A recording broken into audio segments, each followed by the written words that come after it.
Commander Olivia Martinez rubbed her tired eyes as she stared at the holographic display floating above the circular table. The soft blue light illuminated the concerned faces of the 12 members of the Joint Earth Defense Council. For the third time, she played the alien transmission that had arrived just 6 hours ago. The message began with a series of clicks and whistles before the translation software converted it to English. A tall, reptilian figure with 4 arms and iridescent scales appeared on screen. "People of Earth," the creature began, its voice rendered in flat, emotionless tones by the translator. "I am Ambassador Kazakat of the Galactic Consortium, representing 17 spacefaring civilizations. We have observed your rapid technological advancement with interest. As the newest sentient species to achieve interstellar capabilities, you are hereby required to surrender your outer colonies for resource allocation to more established civilizations. You have 30 Earth days to comply before enforcement actions begin." The message ended abruptly, leaving the room in heavy silence. Olivia looked around at her colleagues. Some showed shock, others anger, but no one looked surprised that first contact had come with threats instead of friendship. Admiral Peter Jones, a veteran of Earth's first interplanetary conflicts with the Mars separatists 20 years ago, was the first to speak. His weathered face remained calm despite the situation. "They have no idea what they're asking for," he said quietly. "No idea who they're threatening." Dr. Samantha Wright, Earth's foremost expert on alien biology based on recovered crash sites, nodded in agreement. She pushed her glasses up and gestured to her data pad. "I've analyzed what we know of the consortium from our intelligence gathering. All 17 member species evolved from prey animals on their respective worlds. From what we can tell, they developed space travel through cooperation, not competition." She pulled up images of various alien species, all with features suggesting defensive rather than predatory evolution. Large eyes for spotting danger, protective shells or scales, quick, nimble limbs for escape. "We're the first predator species they've encountered with space travel," she concluded. Lieutenant Gary Howard, the youngest member of the council at just 32, scoffed loudly. His recent appointment to represent Earth's special forces had been controversial, but no one questioned his tactical brilliance. "And they think we'll just roll over?" he asked, his voice sharp with disbelief. "Give up our colonies without a fight? There are 6 million people living in the outer settlements." "No," Olivia replied, a slight smile forming on her lips. "They're about to learn why Earth has a reputation even before official contact." She tapped her console, bringing up reports from the edge of human space over the past decade. Salvaged alien ships, mysterious disappearances near Earth's territory, garbled distress calls picked up by listening posts. "The rumors have been spreading for years," she continued. "Ships that venture too close to our space sometimes don't return. The few that do carry stories." Colonel Ben Foster, head of Earth Intelligence, nodded grimly. "We've intercepted their communications. They call our region of space the Dark Zone, or the Predator's Den, depending on the translation. They know something is different about us, but they haven't confirmed it's humans yet." Olivia stood up, her tall frame casting a shadow across the table. At 45, she had spent most of her adult life preparing Earth for this moment. The discovery of a crashed alien ship in the Arctic 30 years ago had alerted humanity to the existence of other intelligent life. Rather than announcing it to the world, the major powers had formed the Joint Earth Defense Council and begun preparing in secret. "Now they'll understand the warning," she said firmly. "Don't mess with humans." Defense Minister Helen Reid tapped her stylus against the table nervously. "What are our options? The consortium claims to have 17 spacefaring civilizations. Even with our technological advantages, those are terrible odds." Olivia nodded to Admiral Jones, who stood and activated the tactical display. A map of Earth's solar system appeared, with green dots representing human military assets throughout. "We have advantages they don't know about," Jones explained. "First, we've been preparing for this possibility for 3 decades. Second, our ships are designed for warfare from the ground up, while theirs appear to be primarily exploratory and commercial vessels retrofitted with weapons." He zoomed the display out to show neighboring star systems. Third, and most importantly, we have deployed 12 stealth observation outposts beyond our official territory. These have been monitoring consortium activity for years. We know more about them than they know about us, Dr. Wright added, and they fundamentally don't understand human psychology.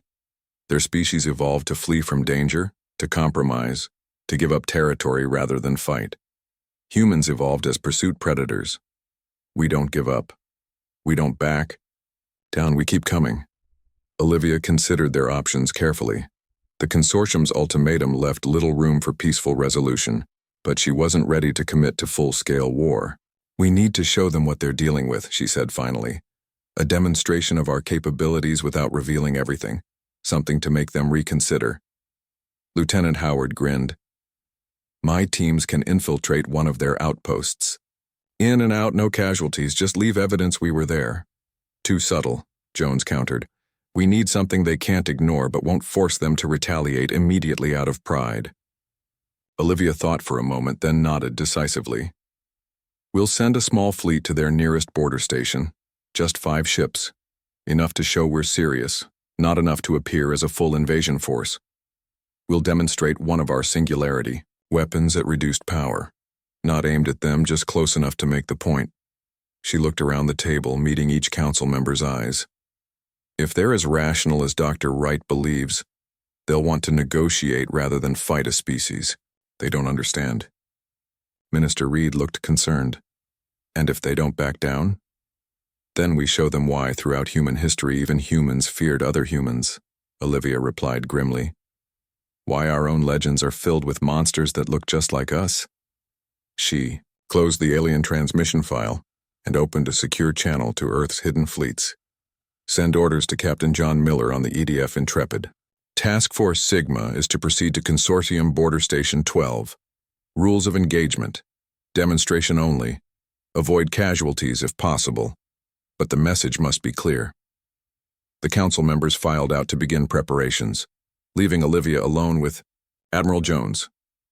Do you think they'll listen? Jones asked quietly. Olivia stared at the star map, at the vastness of space that humanity had only just begun to explore. They'd better, she said, for their sake as much as ours.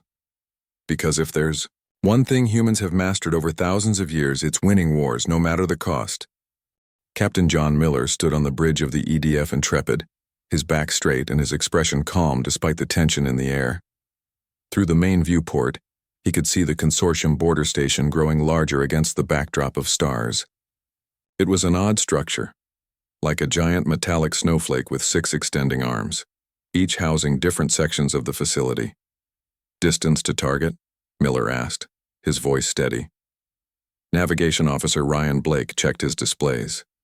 100,000 kilometers in closing, sir. We'll be within optimal demonstration range in 6 minutes. Miller nodded and looked at the 4 other ships in his small fleet, visible on the tactical display. They were arranged in a perfect diamond formation around the Intrepid, their sleek black hulls absorbing rather than reflecting the distant starlight. Earth ships were built for stealth first, intimidation second. Any response from the station, yet? Miller asked. Communications Officer Lisa Baker shook her head, her fingers dancing over her console. Nothing, sir. But they've definitely seen us. Their tracking systems have locked onto our position, and I'm detecting increased communications between the station and what appears to be their central command. They're probably trying to figure out what 5 unknown ships are doing in their territory, said Executive Officer Susan Clark with a slight smile. I doubt they get many visitors out here. Miller checked the mission clock. 5 days had passed since the consortium's ultimatum to Earth. Commander Martinez had decided not to wait the full 30 days they had been given. Humans didn't work that way. When threatened, they responded quickly and decisively. Tactical status? Miller asked. Kyle Ramirez, the tactical officer, brought up a detailed scan of the border station on the main screen. Station defenses are minimal, sir. Looks like standard particle beam emitters probably designed to deal with smugglers or pirates. Nothing that could touch our shields. They have 42 life forms aboard, mixture of at least 3 different species based on biosignatures. Miller nodded, relieved. This wasn't meant to be a bloodbath, just a demonstration. "Sir," Baker called out suddenly, "we're being hailed by the station." "On screen," Miller ordered. The main view screen flickered, and the image of a reptilian alien appeared. It had a narrow face with large black eyes and dark green scales that shimmered under the station lights. Its uniform appeared to be a simple blue jumpsuit with an insignia of interconnected circles on the chest. "Earth vessels," the alien began, its translator rendering the clicks and whistles into English with only a slight delay. "I am Station Commander Kaziel of the Galactic Consortium Border Authority. You are violating Consortium space. Your species has been designated for resource reallocation. Surrender immediately." Miller stepped forward, making sure he was centered in the view screen. He wore the formal black uniform of the Earth Defense Force, with minimal decorations except for the silver Earth emblem on his collar. "Station Commander Kaziel," he said clearly. "I am Captain John Miller of the Earth Defense Force vessel Intrepid. We have received your government's demands and are here to negotiate terms." The alien's head tilted in what Miller guessed was confusion. Its mandibles clicked rapidly before the translator caught up. "There are no terms," Kaziel replied. "The consensus has decided. Your outer colonies will be reallocated. This is not negotiable." Miller noticed the alien's eyes darting nervously to something off-screen. Despite its firm words, the creature appeared uncomfortable with the confrontation. Dr. Wright's assessment seemed correct. These were not beings accustomed to direct conflict. "I understand," Miller said calmly. "But before you commit to this course of action, my government has instructed me to provide a demonstration of our technological capabilities. We believe you may have underestimated Earth's defense systems." Kaziel's mandibles clicked rapidly. "Any aggressive action against this station will be considered an act of war against all 17 consortium species." Miller smiled slightly. "The demonstration is not aimed at your station, Commander. We have no desire to harm anyone. We simply wish to show you what you're facing." He nodded to Ramirez. "Fire the demonstration package." Ramirez pressed a sequence of commands on his console. On the tactical display, a small object detached from the Intrepid's underside and moved slowly toward a point in space 5,000 kilometers from the station, close enough to be clearly visible, but far enough away to pose no direct threat. "What are you doing?" Kaziel demanded, the translator unable to hide the rising pitch of alarm in its voice. "Educating you," Miller replied simply. The small missile reached its destination and detonated in a blinding flash of blue-white light. Everyone on the bridge shielded their eyes despite the view screen's automatic dimming.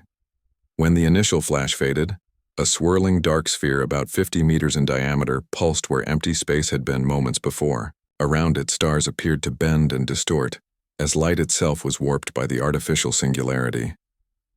After 30 seconds of demonstration, a second flash erupted as the containment field collapsed, and the miniature black hole evaporated in a burst of Hawking radiation.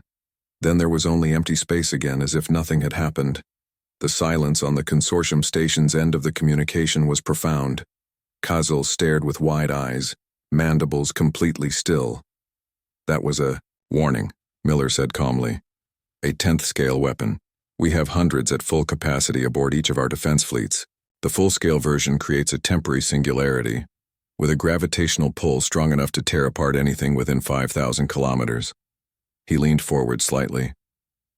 "You have one standard day to arrange a meeting with your consortium, leadership. Earth representatives will explain once why threatening our planet and our colonies is a mistake that could cost billions of lives on both sides." Kaziel seemed unable to speak for several seconds. When it finally responded, the translator struggled to keep up with the rapid clicks. This technology is prohibited by consortium law. The creation of artificial singularities was banned after the destruction of the Pelnar system 3,000 years ago."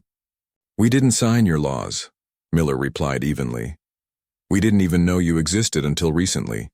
Humans developed this technology independently, and it's just one of many defense systems at our disposal."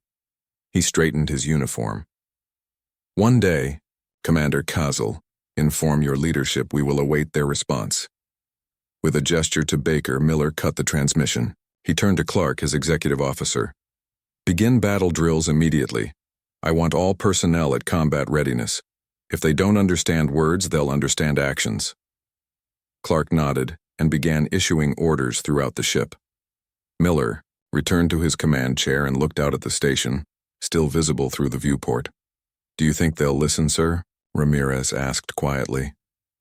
Miller watched as lights began flashing across the station and small ships hurriedly departed, presumably carrying messages to consortium headquarters. They'd better, he said. For their sake. Because that demonstration was one of our more merciful weapons. The consortium's central chamber was unlike anything the Earth delegation had ever seen. The vast circular room stretched nearly half a kilometer across, with 17 raised platforms arranged in a circle to represent each member species.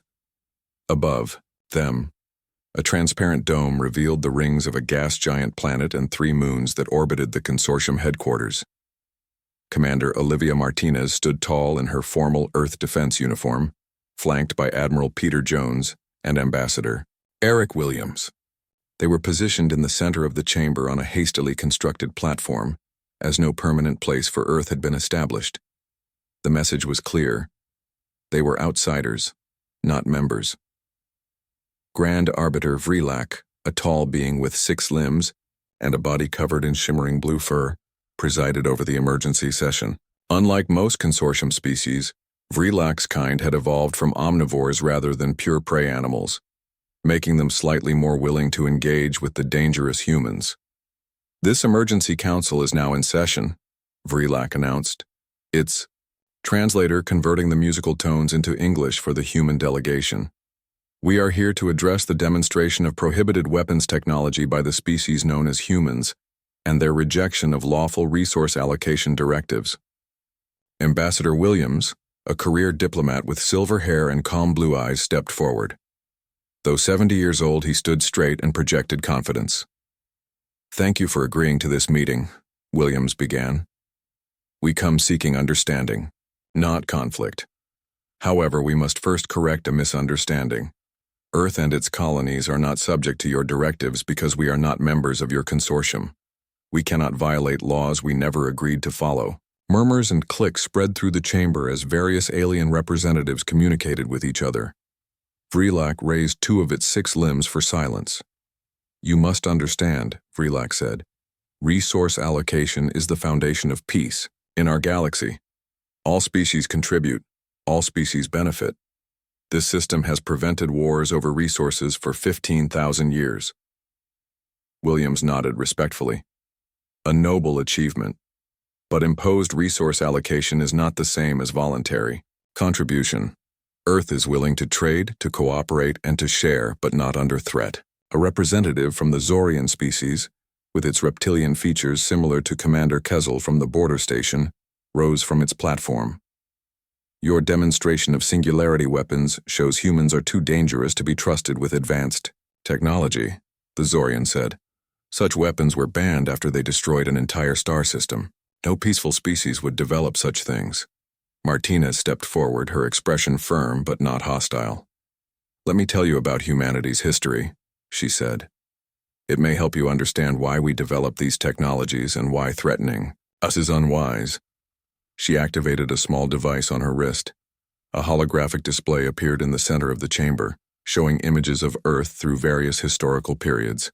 While your species were forming cooperative societies, Martinez explained, humans were fighting wars that devastated entire continents. While you were learning to share resources, we were splitting atoms to create weapons that could destroy worlds. The display showed images of ancient battles with swords and spears, then more modern conflicts with tanks and planes, then footage of nuclear tests with their distinctive mushroom clouds.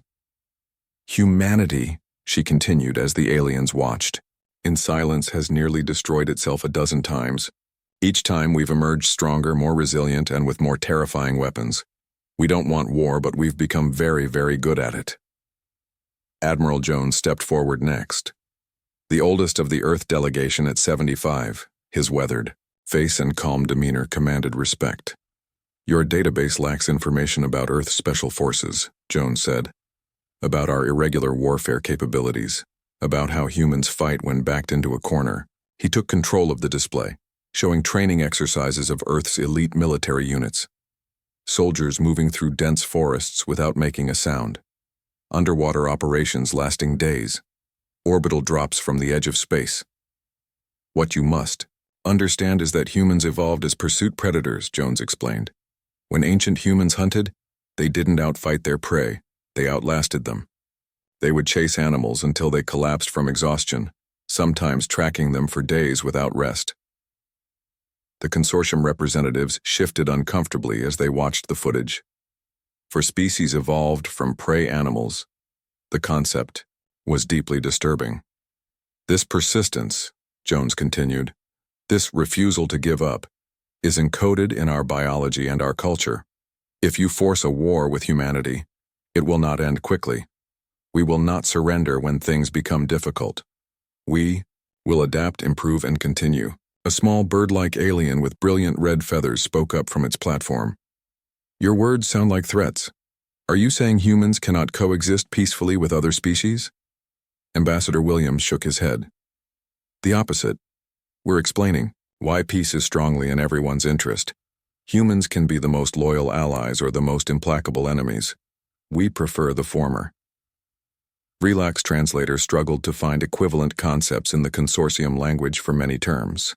What is this? Guerrilla warfare? Asymmetric combat? Mutually assured destruction? The Grand Arbiter asked. Concepts your species never needed to develop, Williams explained patiently. But concepts that shaped our entire civilization. He gestured to the holographic display, which now showed Earth's current defense fleet. The ships were sleek, black, and clearly designed for combat rather than exploration or trade. We built these not because we want war, but because our history taught us to be prepared for it, Williams said. The singularity weapon Captain Miller demonstrated was developed as a defensive technology to protect our colonies from any threat we might encounter in space. Dr. Samantha Wright, who had joined the delegation as a scientific advisor, added her perspective. Your evolutionary history as prey species gave you different instincts.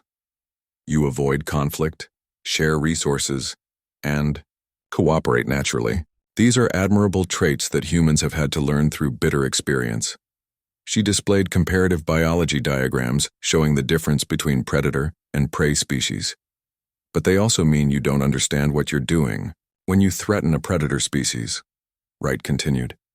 To you, resource allocation seems reasonable. To us, it feels like an existential threat to our people, and humans react to such threats with overwhelming force. The revelation spread through the consortium representatives like a wave. The holographic images, the calm explanation of human history, the footage of military training. It all painted a picture they had never imagined. They hadn't threatened a normal spacefaring species. They had threatened the galaxy's most accomplished. Warriors of Relac conferred quietly with other senior representatives before addressing the humans again. We will need time to consider this information, the Grand Arbiter said. The consortium has existed for 15,000 years without encountering a species like humanity. Our protocols may be inadequate for this situation. Martinez nodded. We understand. We hope this can be resolved peacefully.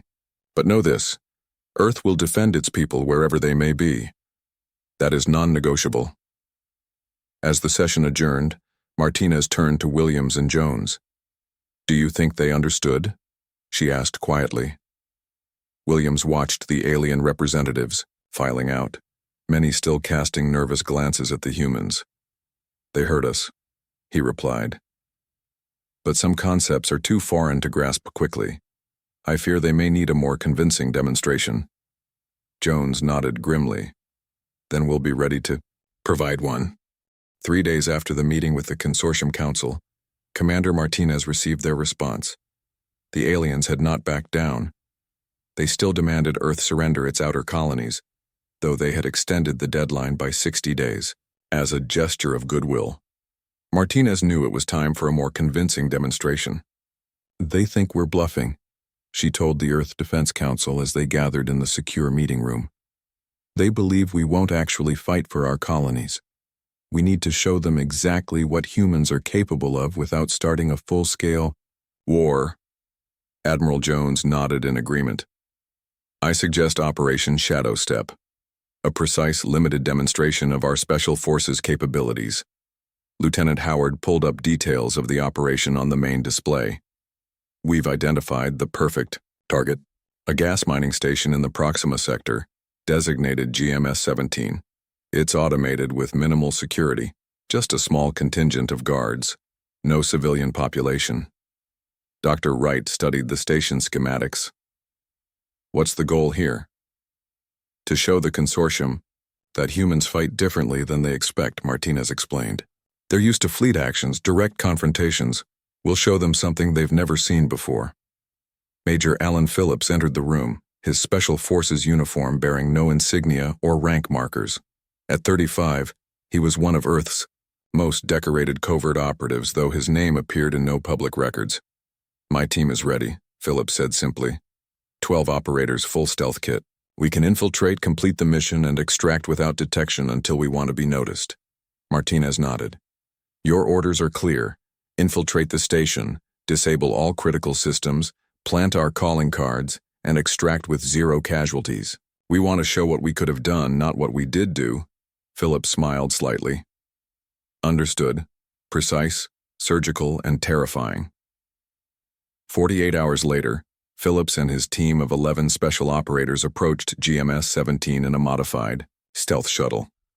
The black craft, barely larger than an old Earth bus, was invisible to standard consortium sensors. It matched velocity with the spinning gas mining station and extended a flexible docking tube to an emergency airlock on the station's outer ring. Status report, Phillips whispered into his comm unit. Despite being in vacuum, the team maintained comm discipline out of habit. No alarms triggered, replied Sergeant Diane Lewis, the team's electronics specialist. Her fingers danced over a portable terminal as she bypassed the airlock security. They have no idea we're here. The 12 operators entered the station. In pairs, their dark combat suits designed to blend into shadows.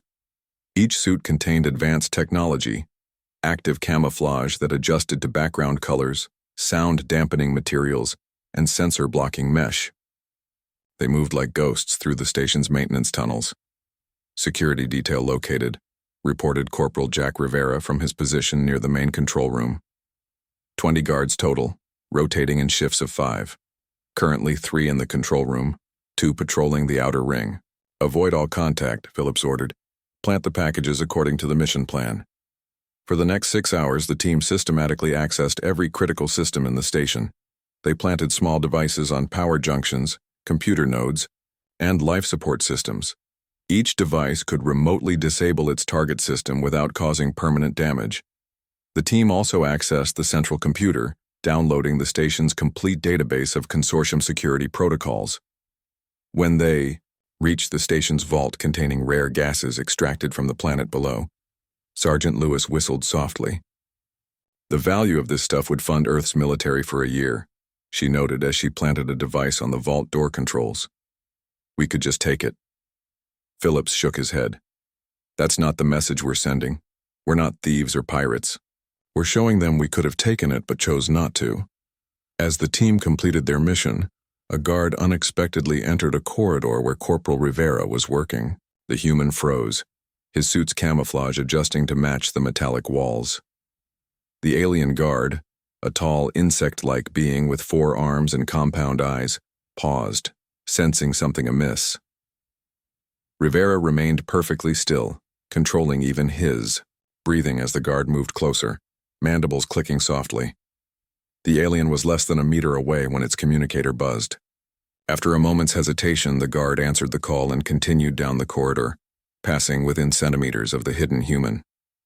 Too close, Rivera whispered once the guard was gone. They can sense us somehow. Maybe pheromones or micro-vibrations. Noted, Phillips replied. All teams accelerate your timetables. We may have less time than planned.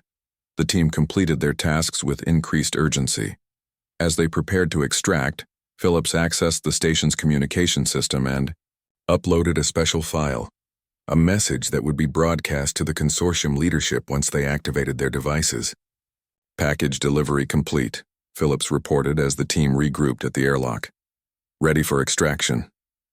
The 12 operators returned to their stealth shuttle without raising a single alarm. As they disengaged from the station and moved to a safe distance, Phillips opened a secure channel to Earth Command. Operation Shadow Step complete, he reported. All objectives achieved. 0 casualties, 0 detection. Ready for Phase 2. Back on Earth, Commander Martinez received the confirmation and nodded to Admiral Jones. Send the signal. Across the galaxy, consortium leaders had gathered for an emergency session to discuss the human problem, when their communication system suddenly activated without command. On every screen, a simple message appeared. Look at mining station GMS-17. As confused technicians brought up feeds from the station, they watched in horror as every system simultaneously shut down.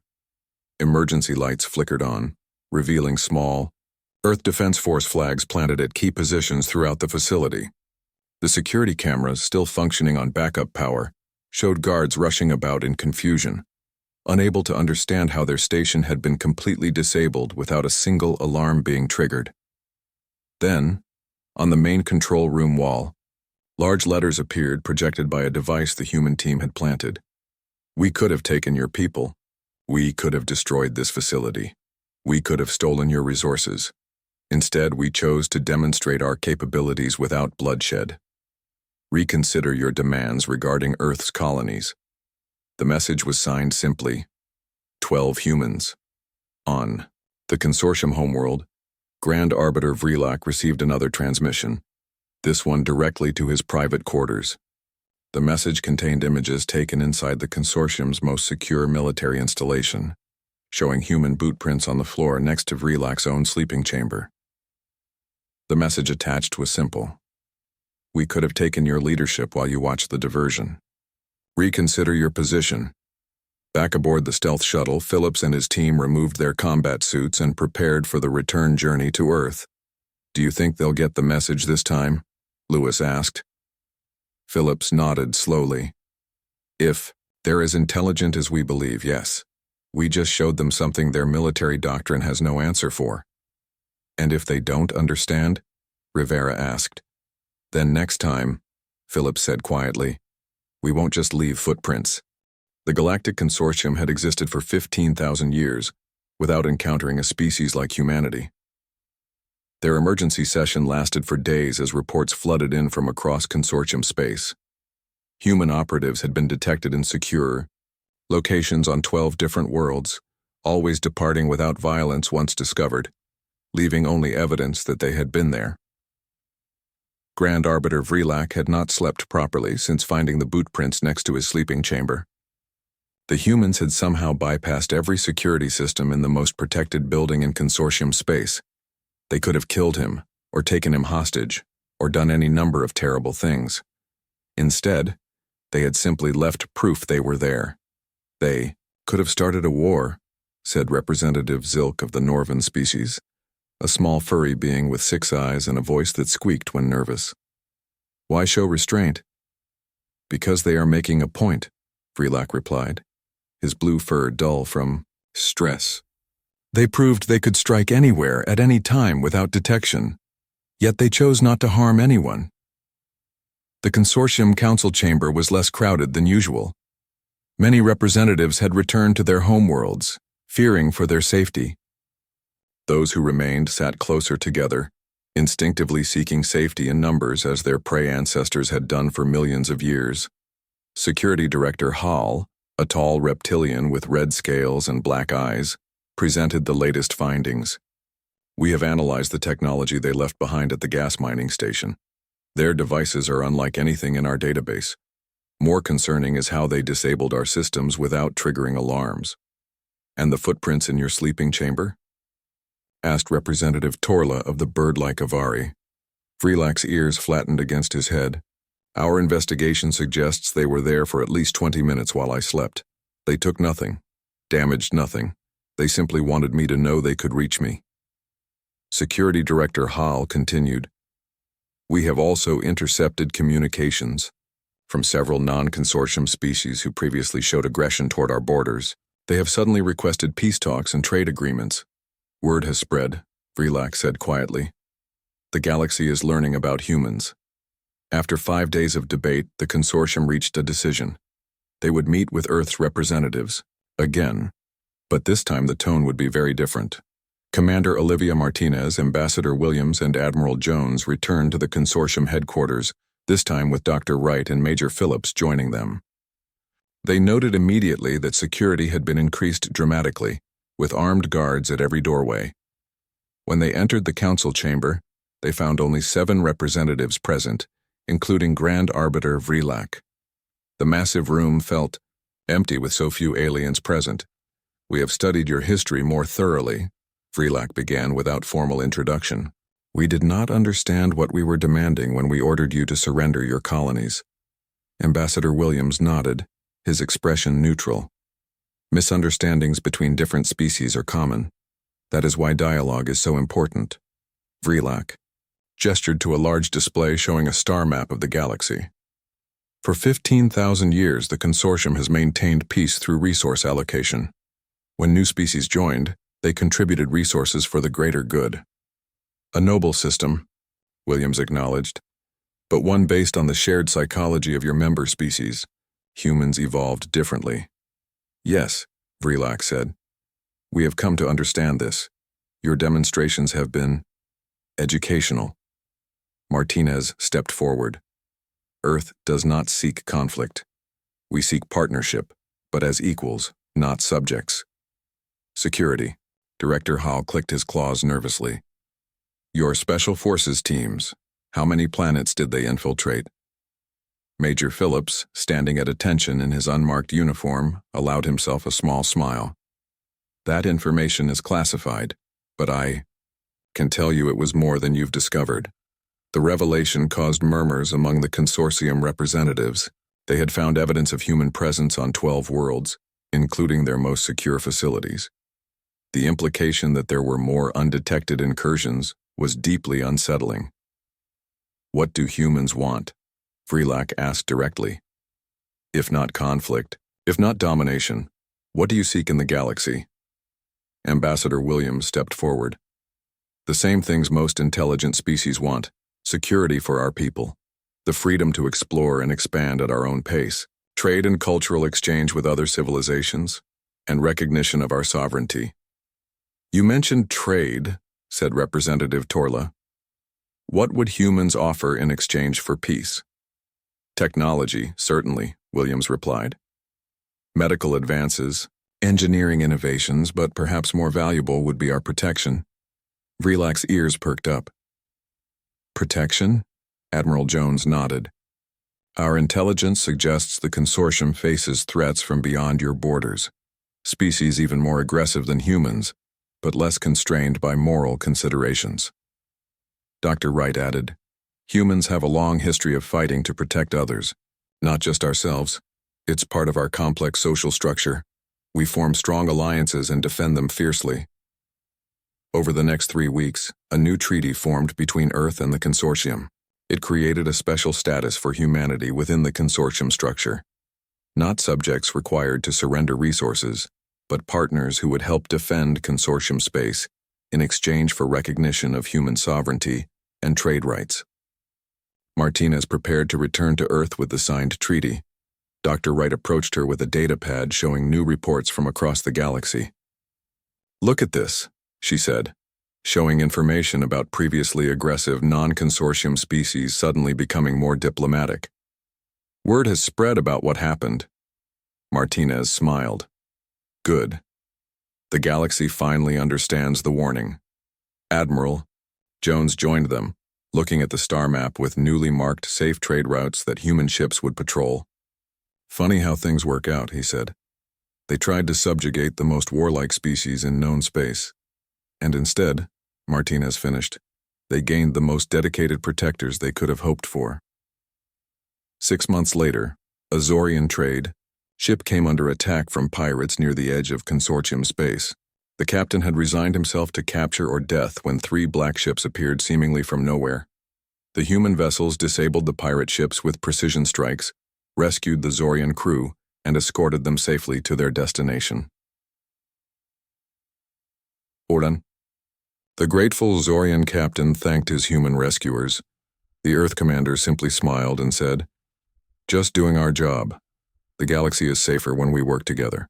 When the Zorian ship finally reached its home port, the captain was asked about his experience with the fearsome humans. He thought carefully before answering. "They are indeed predators," he said. "But they are predators who have chosen to protect, rather than hunt. The old warning about humans has changed. It used to be, 'Don't mess with humans because they will destroy you.' Now it is, 'Don't mess with humans or their allies, because they will protect what they care about with terrible efficiency.' The warning that once kept species away from Earth, 'Don't mess with humans,' had transformed into something else. A promise that humanity's protective instincts now extended to its galactic neighbors. But the original warning remained for those who might threaten the peace. Don't mess with humans. The galaxy had learned why.